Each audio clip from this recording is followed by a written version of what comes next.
नटसम्राट करावं असं वाटलं होतं का स्वतःच्या उमेदीच्या काळात?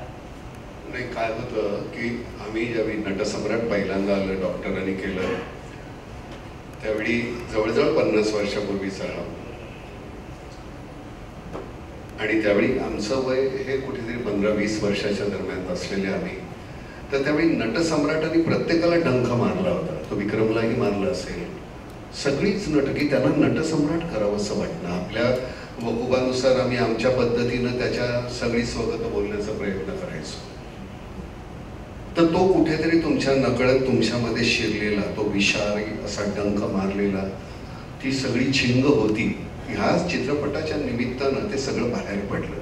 कितीतरी वर्ष, it's very difficult to sustain such roles for that long. आता माझा रोल याच्यामध्ये कसा आला तर त्याच्याबद्दल किरण सर, यज्ञोपवीत सर माझं बोलणं झालं एकदा. मी पण विचार करत राहिलो की ही भूमिका कशी काय निर्माण झाली.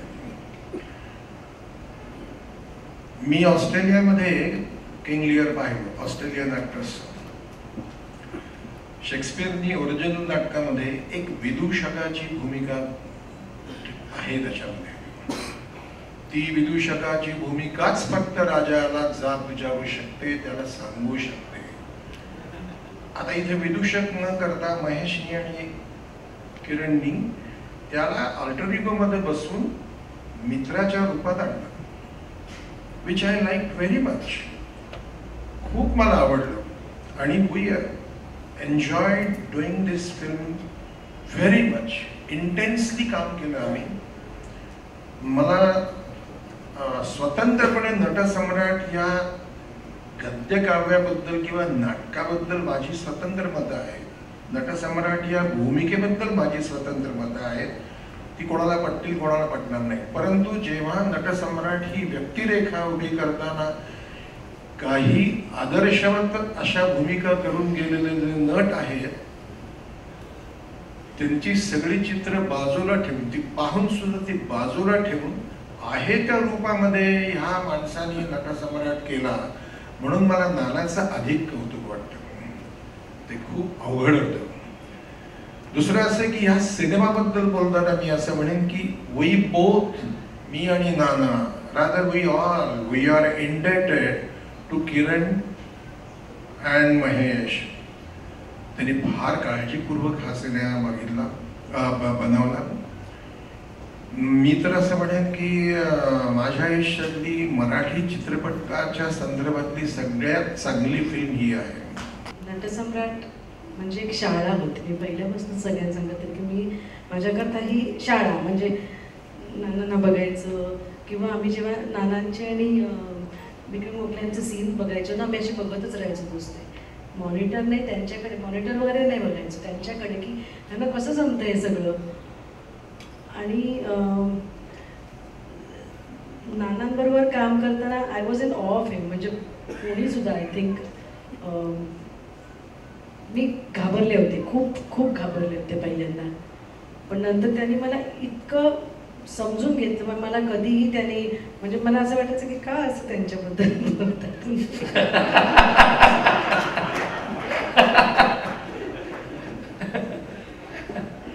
आणि एकीकडे महेश होता, महेशला मी हँडल करू शकते. पण इट वॉज अ फॅन्टॅस्टिक, म्हणजे शाळाच होती ती. तू तयारी काय केली होतीस? तयारी म्हणजे मला खूप नंतर कळलं होतं मी करायचं म्हणून, त्याच्यामुळे माझ्याकडे काही तयारी करायला सांगितलं तयारी काही करायची नाही. आणि मला फक्त मी काय केलं, मी एक दिवस सुहासताईकडे गेले. सुहासताईला म्हटलं ही स्क्रिप्ट आहे, मला वाचून दाखव. म्हणजे जर न सांगता गेली होती? नाही, मी त्याला विचारून गेले. मी सुहासताईकडे म्हटलं ही स्क्रिप्ट आहे, मला वाचून दाखव. कारण मी घाबरलेच होते. एकतर म्हणजे हा काही नॉर्मल रोल नव्हता की चल उभी राहा आणि कर म्हणून.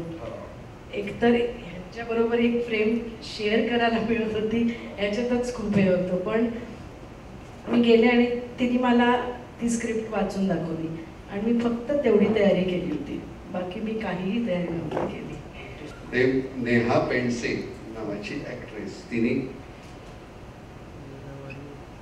सुनेचं काम केलं.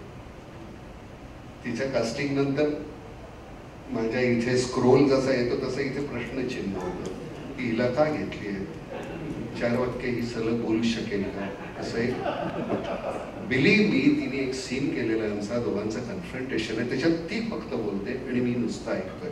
इतकं अप्रतिम तू केलेलं आहेस. हा खरं सांगतो, मला जर वाईट केलं असतं तर मी इथे जाहीरपणे तुझ्याबद्दल तेच बोललो असतं की वाईट केलंस, पण नाईलाज आहे, सुंदर केलेलं नाईलाज आहे. नाईलाज आहे ते. म्हणजे आता तो जर विचारलंस आम्ही पुन्हा तो सीन करू शकतो. ती सगळं बोलते, मी नुसतं ऐकतोय. येतेस का तू? कौतुक करण्याची पद्धत पहा. आणि तू मगाशी ते मला माहितीच नव्हतं मृण्मयीचं लग्न झालंय. मृण्मयी गोड बोल. अहो इथे काय झालं, एक मृण्मयी कोणालाही तू बोलवलं नाहीस. अहो आमची नाना काका आम्ही सुद्धा जे आहोत ना, आमची तंत्रलेली असते आतमध्ये एकतर. हा, आणि याच्यावर अरे पण मृण्मयी तिच्या सिनेमात तू प्रमुख भूमिका करतो. अरे हो. हा, पण तिची गोडबोले कशी केलीस तू? इथे लिहिलंय मी. बरं, रंगाच्या मुलाचं लग्न झालेलं आहे. आणि दुसरी गोष्ट, रंगाच्या मुलीचं नाव आहे मृण्मयीच आहे. बरं, तर आपण म्हणजे मला ठीक आहे, तुझं कौतुक झालं पण या आता आपण पर्यायाने प्रत्येकाचं तर कौतुक करतोच असतं, मग प्रत्येकाचं आपण नाही, प्रत्येकाचं काय नाही. कारण आता तुम्ही तिथे बघितल्यानंतर प्रत्येक कॅरेक्टर मला मृण्मयी ही मुलगीच वाटत. परब म्हणजे आता काय गंमत अशी आहे की काही गोष्टी ह्या पर्यायाने येत असतात. महेश बरोबर काम केल्यानंतर तो प्रयोग म्हणजे ते तुम्हाला महेशला घेतला तर परब फुकट असं ते.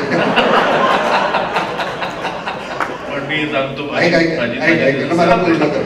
आणि मी त्याला म्हटलं अरे काय, तो म्युझिक डिरेक्टर आहे, तो गायक आहे, अप्रतिम गातो तो. आणि तुम्ही खरं सांगतो, तुम्ही नंदू हे ओरिजिनल ह्याच्यामधलं नाव आहे नंद्या, मला वाटतं त्यांनी इतकं सुंदर काम केलंयस तू. तर त्यामुळे मला काय ह्यांनी सगळ्यांनी माझे दात घशात घातलेले आहेत. कोणाबद्दलही असं काहीतरी. कारण काय होतं की ज्यावेळी नट म्हणून विक्रम ज्यावेळी बोलायला लागला की मी काय करायचं किंवा मी बोलायला लागल्यानंतर विक्रम काय करेल हे मला माहिती आहे. त्यामुळे 50% तुमचं काम झालेलं असतं, कारण पलीकडची बाजू तो सांभाळणार आहे. रनआउट करणारी माणसं असली की गोंधळ होतो.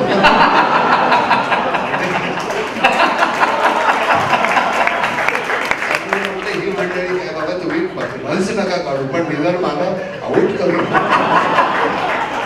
पण त्यांनी आऊट तर केलं नाहीच, पण त्याच्या पलीकडचं काम.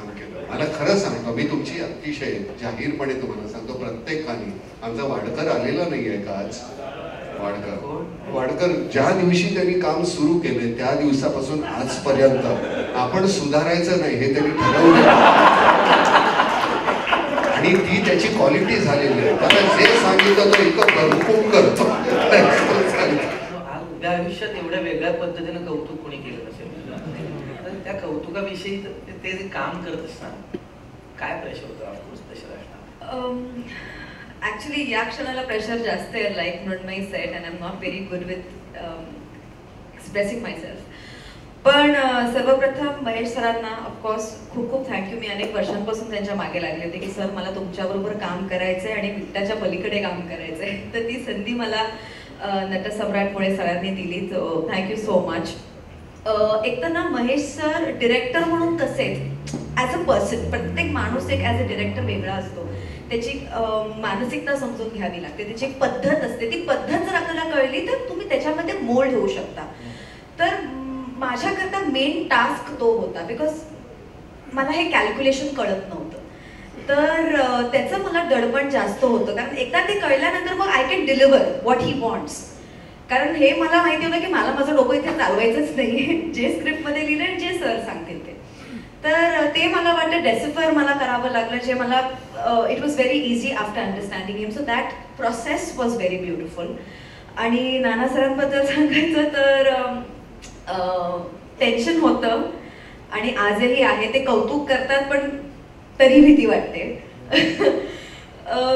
But it was a very beautiful experience. I remember film सिटीच्या सेटमध्ये आपला पहिला जेव्हा शॉट सरांचा झाला होता वडापाववाला, आय रिमेंबर स्टिल. आणि मी तो शॉट बघत होते. मी इझिली रडणारी मुलगी नाही आहे, बट सर तो शॉट जेव्हा देत होते मी मॉनिटरमध्ये त्यांना बघत होते कारण लांब होते. I was crying every time. एकदा शॉट झाला, दुसऱ्यांदा शॉट झाला, इतकी ताकद आहे त्या माणसामध्ये की every time you can make the person cry for the same shot.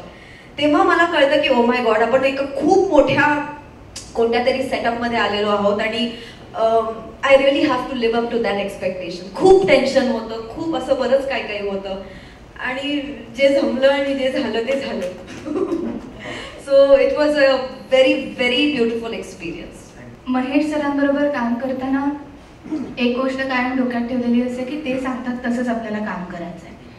त्यामुळे त्यांच्यावरचा विश्वास आणि या सगळ्याच गोष्टींमुळे स्क्रिप्ट फॉलो करणं आणि सरांना फॉलो करणं एवढ्याच 2 गोष्टी मी करत होते. आणि नाना काकांबद्दल म्हणजे नाना काकाकडे पाहिल्यानंतर वेगळं काम करावं लागत नाही. त्यातला एक सीन होता की जेव्हा ती चोरीचा आळ त्यांच्यावरती घेते आणि तिच्याकडे ते पैसे सापडतात. तो सीन करताना ना नाना काका पाठमोरे उभे होते आणि तो सीन सुरू होण्याच्या आधी मी त्यांच्याकडे म्हणजे त्यांना पाठमोरं पाहिलं आणि बाहेर मला रडायला यायला लागलं होतं. म्हणजे वेगळं काहीच करायला लागत नाही. त्यांच्या डोळ्यात पाहिल्यानंतर तुम्हाला आपोआप ते सगळं काम होतं. कारण जे हवं असतं नाना काकांबरोबर काम करताना ॲक्टिंग नाही करायला लागत, तुम्हाला फक्त रिॲक्ट करायचं असतं. कारण काम ते करत असतात, तुम्हाला काही फारसं वेगळं करावं लागत नाही. आणि किरण दादांनी हे स्क्रिप्ट ज्या पद्धतीने लिहिलं होतं, जवळ जाणारं त्यांच्या इतक्या थोर माणसांच्या जोडींनी एखादी गोष्ट लिहिणं ही फार अवघड गोष्ट असते आणि ती त्यांनी अत्यंत उत्तम रीतीने केल्यामुळे त्याचा पण एक खूप मोठा आधार होता. अभिजित देशपांडे त्यांना बोलवणारच होतो, या फक्त संचालन आहे, सूत्र नाही माझ्या. आणि अशा मोठ्या कलाकृतीचा भाग असणं, आता हे काम कसं यांच्याबरोबर स्क्रीनवरती छापलं गेलंय, आता ते माझ्याकडून आयुष्यात कोणी काढून नाही घेऊ शकत. करेक्ट.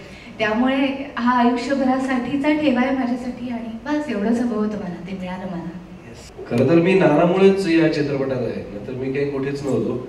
म्हणजे मला आठवतं मिक्ताची पार्टी जेव्हा झाली त्यावेळेला नाना मला महेशकडे घेऊन गेला आणि महेश म्हणाला की तुला पण वाटलं ना, मला पण वाटलं.